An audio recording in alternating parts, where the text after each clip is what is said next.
Hi, my name is Jay Valgora, and I'm here with Design Milk for DMTV Milkshake to answer a few questions about my practice, Studio V.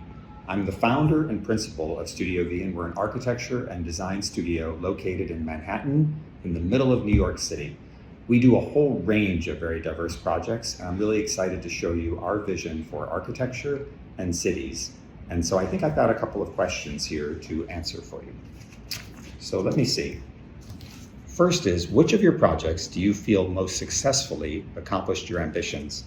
So projects are kind of like children. We don't really have any favorites. I don't think it's appropriate to have just one we like, but there are a few that really stand out that were really groundbreaking for the studio and for me personally. And one would be the Empire Stores. It really brings together all the themes of our work. The Empire Stores is a beautiful mixed-use project rehabilitating a series of 19th century abandoned coffee warehouses on the Brooklyn waterfront. And it really brings together all the themes of our work. It deals with abandoned edges. It deals with rejuvenating cities. It contributes to public space because it makes up and activates one of the edges of Brooklyn Bridge Park. It deals with resiliency, which is critical, sustainable issues. We created a beautiful rooftop park and adaptive reuse in addition to new contemporary architecture. It brings together a whole range of different cross-programming and uses, from new office spaces, restaurants, rooftop public spaces, to a museum. So I think that's a project that really brings together many of the themes of Studio V. Next question. Is there a consistent reason why beautiful structures and buildings are abandoned or demolished? So this is an interesting question because I believe that in order to really reinvent the modern city, in order to be a modern architect, we also have to have a tremendous respect and interest in the past. And so a lot of our projects actually deal with how we work with even abandoned structures or structures that have been ruined over time, like the Empire Stores I just talked about. Really, it was almost completely abandoned when we first worked on the project. But here I would reference a new thing we're working on right now. It's called Bronxlandia. It's in the Bronx. It's for a fantastic entrepreneur and community leader named Majora Carter. And we're taking a ruined train station that was originally designed by the brilliant architect Cass Gilbert, and we're converting it into a community hub. The train station had been abandoned in the 1930s. It had been turned into a strip club, a nail salon, a chicken joint, and Majora actually bought it and wants to rejuvenate it as a place for activity for the entire community to do entrepreneurial elements, film shoots, all different kinds of public events. And so really transforming this beautiful historic building and creating a new architecture that also opens up and engages the streets with kind of glass storefronts is part of what Bronxlandia is about. A second example is Silo City.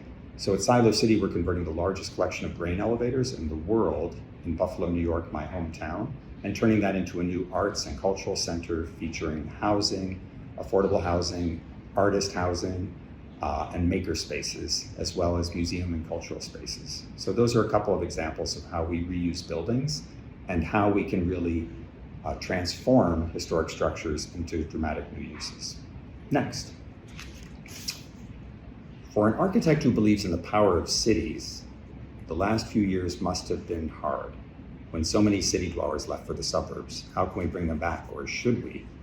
Now, this is a question that I think is actually almost wrong on its face. I think that cities are the greatest invention of man. It's our greatest artifact. It's our greatest kind of collective work of art.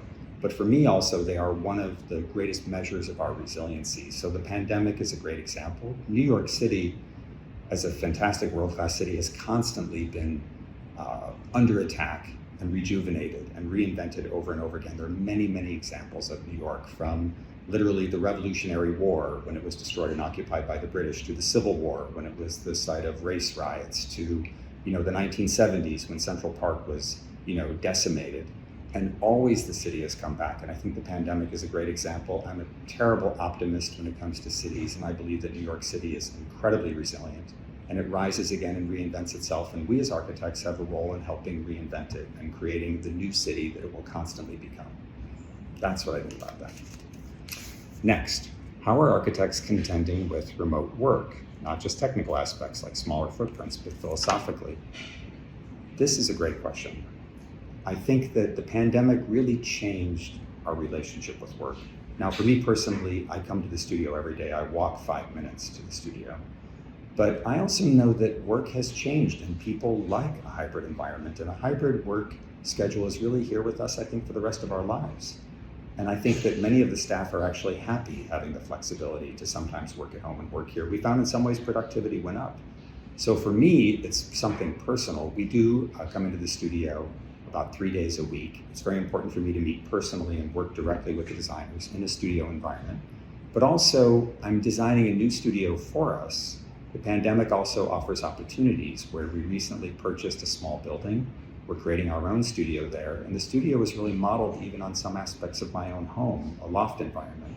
So our new office is going to contain gardens and terraces on multiple levels, a huge kind of kitchen area where people like to work and to eat and to hang out and to collaborate, as well as a very tall library, which is similar to the library I have at home. So I think that offices and residential environments are converging, and we really need to create new kinds of spaces to work in and collaborate. And that's part of the result of the pandemic too. And good things and new creative things come out of the challenges that we face. When you say that Studio V intends to reinvent the ground, what does this mean? So to me, reinventing the ground plane is an essential part of what cities are about. Cities are about density and combining different uses, and there are examples of projects that we've done. Earlier, I referred to Empire Stores, where we created an entire park on the rooftop of these massive warehouses overlooking the skyline of Manhattan and Brooklyn Bridge Park. Another example would be at Brooklyn Yards. We're actually creating new ground literally over railroad tracks to create housing and affordable housing in South Brooklyn and Borough Park. Or finally, in my own home, the J+K residence, I've created an entire garden in the sky overlooking the Empire State Building, filled with 20, 30-foot trees that we've grown there that I care for myself. So to me, the idea of the ground plane is really an urban idea where how can we bring greenery into the density of the city and make our cities more green and more livable. There's just a few more. How can architects in urban spaces specifically confront the challenge of making people there feel safer? This is a question a lot of people are asking about, and I think the answer in some ways is simple. There's been a lot of focus on the safety of cities. I think safety has always been a concern, and it really has to do with the proper design of public space. It has to do with how do we create legible spaces? How do we create spaces where you know where you are, where you feel secure, where there are eyes on the street and activation? And I think the traditional city in New York has always solved this well by really engaging the street and having clear public spaces. I'm very much a modern architect, but there was a period in modern architecture when people actually tried to just create parks everywhere surrounding buildings, and it became spaces that had no sense of place, no legibility. I think Jane Jacobs has taught us about eyes on the street. William White taught us about the scale of spaces.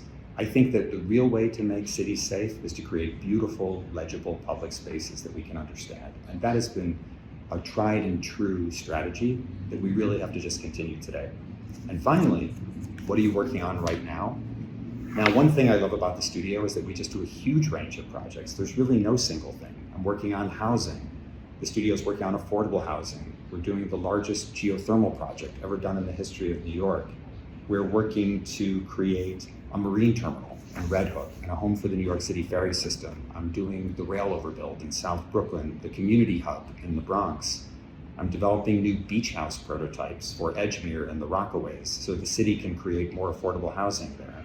We're doing a makerspace in Greenpoint, a public space under highway ramps in Long Island City, and finally, a small community theater in Buffalo. So to me, really the most exciting thing is the opportunity to work on a whole range of diverse projects, but all of them in some way are really about the reinvention of the city, about reconnecting the edges of our neighborhoods and making our cities more green and resilient. It's been a pleasure to present to you today. Thank you.